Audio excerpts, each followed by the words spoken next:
Hi friends, welcome to Varalakshmi పొదరిల్లు. అందరూ ఆరోగ్యంగా ఆనందంగా జీవించాలని మనస్ఫూర్తిగా కోరుకుంటున్నాను. కొత్తగా ఎవరైతే నా ఛానల్ చూస్తారో తప్పకుండా లైక్ చేయండి, హైప్ చేయండి. పక్కనున్న బెల్ ఐకాన్ నొక్కితే నేను పెట్టే ప్రతి వీడియో నోటిఫికేషన్ రూపంలో వస్తుంది. తప్పకుండా లైక్స్ ఇవ్వండి, అలాగే సబ్స్క్రైబ్ చేసుకోండి, వేరే వాళ్ళకి ఫార్వర్డ్ చేయండి, అలాగే హైప్ చేయడం మాత్రం మర్చిపోవద్దు. ఇంకా మనం ఇక్కడ వచ్చేసి కపిలేశ్వరం చూసుకున్న తర్వాత తిరుచానూరు పద్మావతి అమ్మవారి దగ్గరికి మనం ఇప్పుడు బయలుదేరుతున్నామండి. చాలా బాగుంటుంది. మీరు కూడా ఎంతమంది చూసారో కామెంట్ చేయండి. అలాగే వీడియో చూసిన వాళ్ళు ఎక్కడ స్కిప్ చేయకుండా చూడండి. కట్ చేస్తే మనము పద్మావతి అమ్మవారి దగ్గరికి వచ్చేసాం. చూడండి, అంగరంగ వైభవంగా సాయంత్రం మేము 6 గంటల ఆ ప్రాంతంలో ఇక్కడికి వచ్చేసాము. అమ్మవారి దర్శించుకుందామని చెప్పేసి దర్శనం చేసుకున్నాం. ముందుగా దర్శనం చేసుకున్న తర్వాత షాపింగ్ చేసుకున్నాం. దర్శనం అయినాక ఇక్కడ బయటకు వచ్చి వీడియో షూట్ చేస్తున్నామండి. చూడండి అమ్మవారి గోపురం ఎంత బాగుందో. ఇక్కడ నేను ఏమేమి తీసుకున్నా అనేది ఈ వీడియోలో కూడా చూద్దురు. అలాగే ఎక్కడ స్కిప్ చేయకుండా చూడండి. ఇంకా శ్రీవారిని దర్శించిన తర్వాత తిరుచానూరు శ్రీ పద్మావతి అమ్మవారిని తప్పకుండా దర్శించుకోవచ్చు. ఈ అమ్మవారి గురించి మనము వీడియోలో తెలుసుకుందాం. అలాగే ఇక్కడ చూడండి, దీపాలు కొబ్బరికాయ అంతా కలిపి 50 రూపీస్కి ఇస్తున్నారు. ఇంకా అది తీసుకొని ఇక్కడ అమ్మవారి దగ్గర నేను వెలిగిస్తున్నాను. ఎంత బాగుందో. అప్పుడే సాయంత్రం సంధ్యావేళ అయింది. మేము దర్శనం చేసుకుని బయటకు వచ్చేసరికి చక్కగా ఇక్కడ ఉన్న వాళ్ళందరూ అమ్మవారికి 365 ఒత్తులు చక్కగా వెలిగిస్తున్నారు. నేను కూడా ఈ విధంగా వెలిగించాను. ఇప్పుడు తిరుచానూరు శ్రీ పద్మావతి అమ్మవారి గురించి మనం తెలుసుకుందాం. ప్రకృతి రమణీయతకు పుట్టినిల్లు తిరుపతి. శ్రీ వెంకటేశ్వరుడిని దర్శనార్థం వచ్చే భక్తులతో తిరుమల నిత్యం రద్దీగా ఉంటుంది. అలాగే సిరుల తల్లి తిరుచానూరు శ్రీ పద్మావతి అమ్మవారు అలుమేలు మంగ లేదా పద్మావతి కలియుగంలో వెంకటేశ్వరుని దేవిగా శ్రీ మహాలక్ష్మి స్వరూపం. అలువేలు మంగమ్మ పుట్టినిల్లుగా తిరుచానూరు ప్రసిద్ధి. దీన్నే అలమేలు మంగాపురం అని కూడా పిలుస్తుంటారు. ఇక్కడ వెంకటేశ్వరుని దేవేరి లక్ష్మీదేవి అవతారమైన అలమేలు మంగమ్మ కొలువై ఉంటుంది. తిరుమల వెంకటేశ్వర స్వామి దర్శనం చేసుకున్న తర్వాత తిరుచానూరులో కొలువైన శ్రీ పద్మావతి అమ్మవారిని దర్శించుకోకపోతే ఆ తీర్థయాత్రకు ఫలితం లభించదని చెబుతారు.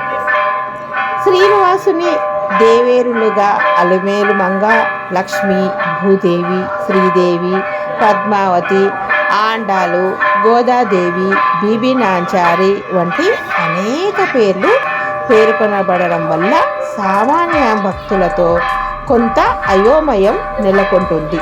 సాంప్రదాయ గాథలను బట్టి ఈ దేవతలను గురించి ఇలా చెప్పవచ్చు.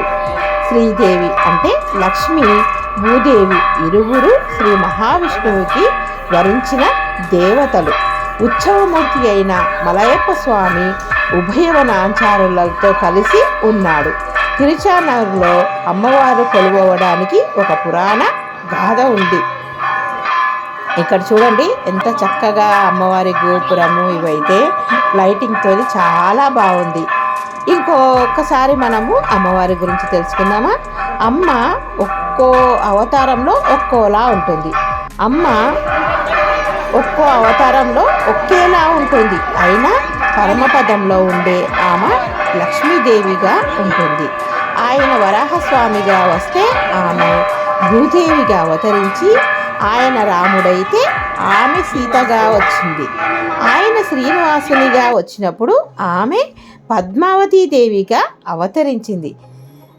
ఇంత కథ, దీని వెనుక ఇంత చిన్న కథ ఉంది. మీలో ఎంతమందికి తెలుసో నా కామెంట్ బాక్స్లో తప్పకుండా తెలియజేయండి.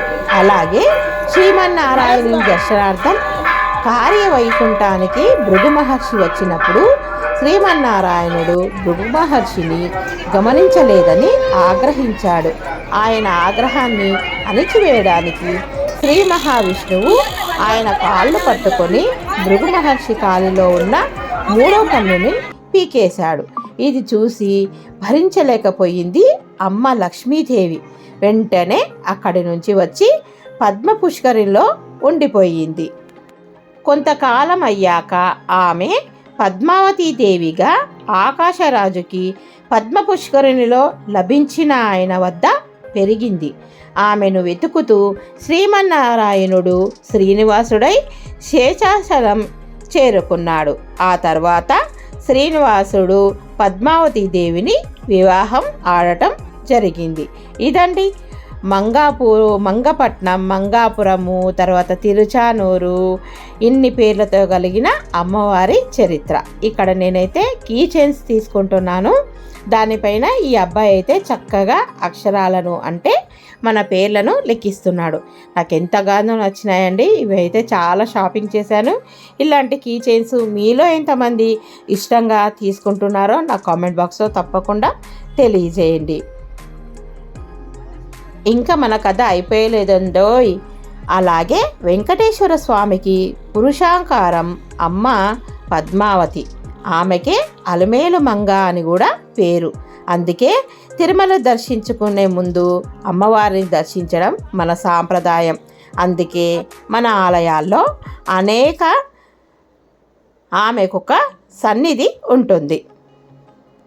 మొదట మనము మన బాధలు అమ్మతో చెప్పుకోవాలి. అప్పుడు స్వామి వద్దకు వెళ్ళి అక్కడ ఆయన వక్షస్థలంపై ఉండి ఆయన అనుగ్రహం మనపై ఉండేందుకు ఎదురు చూస్తూ ఉంటుంది. ఆ అమ్మ ఎప్పుడు ఆయనను విడిచిపెట్టి ఉండదు. ఆయనలోని దయను పైకి ప్రశ్నించేసేటట్టు చేస్తుంది. మనకెప్పుడైనా సరే బాగుపడాలని అనిపిస్తే చాలు, అమ్మ అంగీకారం వ్యర్థం కాకుండా ఉండడానికి అమ్మ మన కోసం ఉంటుంది. దయ అంటే ఎదుటి వారిని దుఃఖిస్తే వారు బాగుపడేంత వరకు తను కూడా దుఃఖంగా భావించడం. వాత్సల్యం అంటే వత్సం అంటే దూడ, వాచమం అంటే దూడ పుట్టినప్పుడు అది కలిగి ఉండే మురికి, లా అంటే నాకి తీసేసి తొలగించేది. మనం తెలియకుండానే తెచ్చుకున్న దోషాలు కొన్ని మనపై ఉన్నాయి కదా, ఇవన్నీ తొలగిపోవాలంటే ఆయనలోని ఈ గుణాలని పైకి రావాలి. అందుకే అమ్మ ఎప్పుడు ఆయన పక్కనే ఉంటుంది. నమ్మల్వారు చెప్పినట్లుగా అగలిగిల్లేన్ ఇరియన్ అరక్షణం కూడా అమ్మ స్వామిని విడిచిపెట్టే ఉండదట. ఇక్కడ ఇంకా నేను కీ చైన్స్ అన్నీ తీసుకున్నాను. తర్వాత ఇంకా పేర్లన్నీ వేయించుకున్న తర్వాత కొన్నేమో ఇంకా గిఫ్ట్ ఇవ్వడానికి ఇవి తీసుకుంటున్నానండి. వెంకటేశ్వర స్వామి తోరణాలు, మళ్ళీ తర్వాత స్టిక్కర్సు. ఇంకా మనకు వెంకటేశ్వర స్వామి మహత్యం గురించి అంటే తిరుమల క్షేత్రం స్థల పురాణం ప్రకారం వైకుంఠంలో త్రిమూర్తులను పరీక్షించే యత్నంలో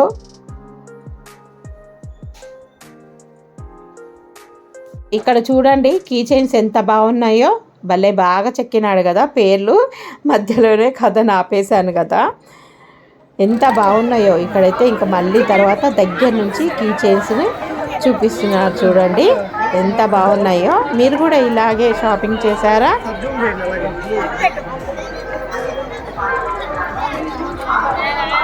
గోపురం చూడండి ఎంత చక్కగా ఉంది. ఇంకా నాకు తెలిసినంత వరకు నేనైతే అమ్మవారి గురించి చెప్పాను. మీకు నచ్చితే తప్పకుండా లైక్ చేయండి. చూడండి ఎంత బాగున్నాయి ఈ కీ చైన్స్. ఎంతమంది ఇలాగా ఇష్టంతో కీ చైన్స్ తీసుకుంటారు?